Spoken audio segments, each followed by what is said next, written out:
Hormuz జలసంధి మూత పడితేనే ఈరోజు బ్యారెల్ ధర $120కి టచ్ అయింది. $130 కూడా వెళ్ళిపోయింది. ఇప్పుడు హూతీలు ఎర్ర సముద్రాన్ని కూడా క్లోజ్ చేస్తామంటున్నారు. అలా జరిగితే $200కి దాటిపోయినా ఇప్పుడు అంతర్జాతీయంగా ఇది 150 నుంచి $180కి వెళ్ళిపోయిన ఆశ్చర్యపోనక్కర్లేదు. ఎందుకంటే హార్మోజ్ జలసంధి ఒకవైపు, ఎర్ర సముద్రం ఒకవైపు క్లోజ్ అయిపోతే ఇంకా చాలా వరకు అంటే అటు సూయిజ్ కాలువ క్లోజ్ అయిపోయినట్లే.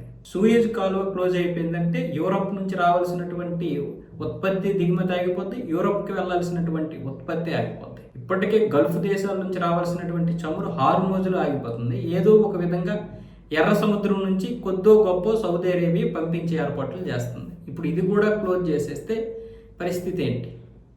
మొత్తం అంతా క్లోజ్ అయిపోద్ది. దానివల్ల బ్యారెల్ ధర $150 నుంచి $180 లేదా $200 వెళ్ళినా ఆశ్చర్యపోనక్కర్లేదు.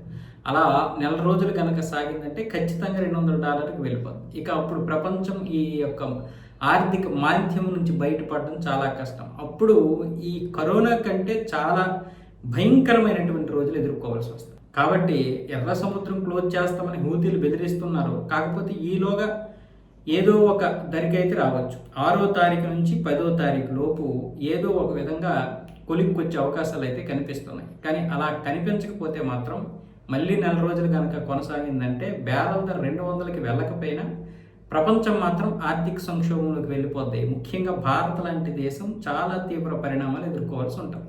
ప్రభుత్వం ఇక్కడ ఎంత పటిష్టంగా ఉన్నా ప్రస్తుతానికైతే మనకి ఎటువంటి ఇబ్బంది లేదు. కానీ ఇబ్బంది అంటే ఇబ్బంది పూర్తి లేకుండా ఉండము, ఎవరము ఉండము.